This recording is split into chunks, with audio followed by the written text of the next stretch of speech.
Сұрақ: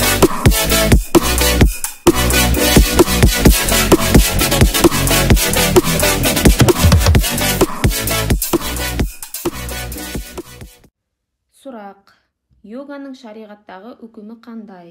Бисмиллахир-рахманир-рахим. Алдымен йогаға кішкене мәлімет беріп өтсем. Йоганың шыққан жері Үндістан.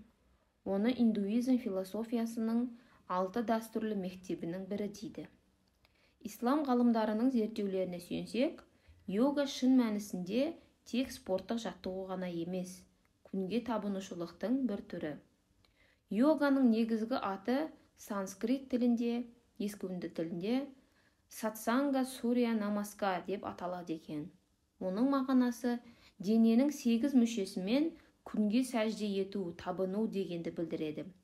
8 мүше ол 2 қол, мұрын, кеуде, 2 тізе, 2 аяқтың саусақтары. Йога бірнеше жаттығудан тұрады. Соның ішіндегісі ең маңыздысы әрі әйгілісі сурья намаскар, күнге амандасу жаттығуы. Бұл жаттығуларды жасау барысында мантра деп аталатын қасиетті сөздерді қатты дауыстап айтуы тиіс. Көбіне айтылатын мантра сөздері мыналар: Ом храм, ом храйм, ом храум, ом хара. Бұлардың мағынасы уа құдайым дегенді білдіреді. Бұған қоса күннің 12 есімі қайталанып айтылады. Бұл йоганың маңызды әрі негізгі бөлімі. Соның бір шамасы мынандай: Рафанама, уа көпшіліктің мадағына ие, саған бас иемін. Сурьянама, уа тура жолға бастаушы, саған бас иемін. Баханафинама, уа әсемдікті бағыттаушы, саған бас иемін. Сафитарнама, уа өмір бағыттаушы, саған бас иемін. Тағы басқа солар сияқты. Йога жаттығуының шарты бойынша әсерлі болу үшін күн шығып келе жатқанда және күн батып бара жатқанда жалаңаш болған абзал екен. Әсіресе кеудесі, арқасы және саны. Ғимараттың ішінде күн көрінбеген жағдайда үйдің қабырғасына күннің суретін салса да болады.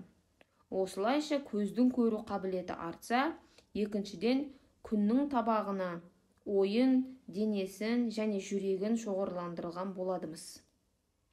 Демек, йоганы тек спорттық жаттығу ғана деп түсіну қателік. Бізге, әсіресе мұсылман елдерінде тек жаттығу ретінде ұсынып жүргендігі болмаса, оның астарында діни философиялық ұғым жатыр деуге негіз бар. Йога жайында беделді ислам ғалымы Юсуф Қардауи былай дейді: йога индуизм дініндегі мінәжаттың бір түрі. Осы арқылы көнеден бері келе жатқан құдайларына мінәжат етеді. Оны осындай ерекшелігін біліп, оларға ұқсап, мұсылманның оны құлшылық ретінде орындауы дұрыс емес. Өйткені мұсылман дінінде ғибадат тауфиқи, Алла және пайғамбардың бекітуімен болып келеді. Ешкім мұсылмандық ғибадатқа басқа құлшылық түрін қоса алмайды. Өзгеше формада құлшылық түрін ойлап шығара да алмайды. Құлшылық ретінде емес, жай спорт жаттығу ретінде де шұғылданамын. Мінәжат ету немесе пұтперестердің жолына ұстану деген ойымда жоқ дейтін мұсылманға айтарымыз, ең дұрысы әрі тақуалыққа жақыны оларға ұқсаудан ұзақ болу керек. Ардақты пайғамбарымыз саллаллаху алейхи уассалам не дейді? Күмәнді нәрсені таста, күмәнсіз нәрсені ал демей ме? Ислам кейіпте жүріс тұрыстың өзінде пұтперестерге ұқсауды қатаң тыйған. Шариғат күн шығарда және күн батарда намаз оқуды харам етті. Себебі күнге табынатындар осы екі уақытта құлшылықтарын орындайды. Пайғамбарымыздың саллаллаху алейхи уассаламның аталмыш екі кезде намаз оқудан тыюының мәні жаман әдеттің алдын алу. Мұсылман осы екі уақытта намаз оқыса, күнге емес, Аллаға табынатындығын анық. Бірақ сонда да ислам күнге табынатындардың әлгі әрекетінен мұсылмандарды ұзақ ұстау мақсатында аталмыш екі сәтте намаз оқуды тыйып отыр. Ендеше, мұсылман кісі йогамен айналыспауы тиіс. Оның орнына өзіміздің ата-бабамыздың төл діні исламның үйреткен 5 уақыт намазын үзбей орындауы қажет.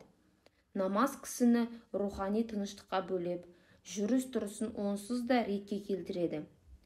Бұйырған оразасы адамның рухани тәрбиеге баулып, өзін-өзі ұстай білу, сабырлылық секілді сипаттарды қалыптастырады.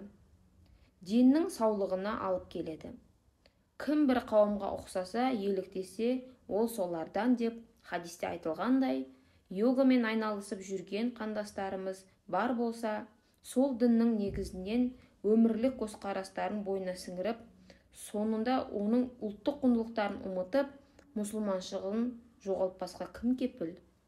Сондықтан өзіңізді жат ұғымдардан, жат нәрселерден тыюыңызды сұраймыз. Каналымызға лайк басып, комментарий жазып, подписаться етіп, қолдап кетулеріңізді сұраймын.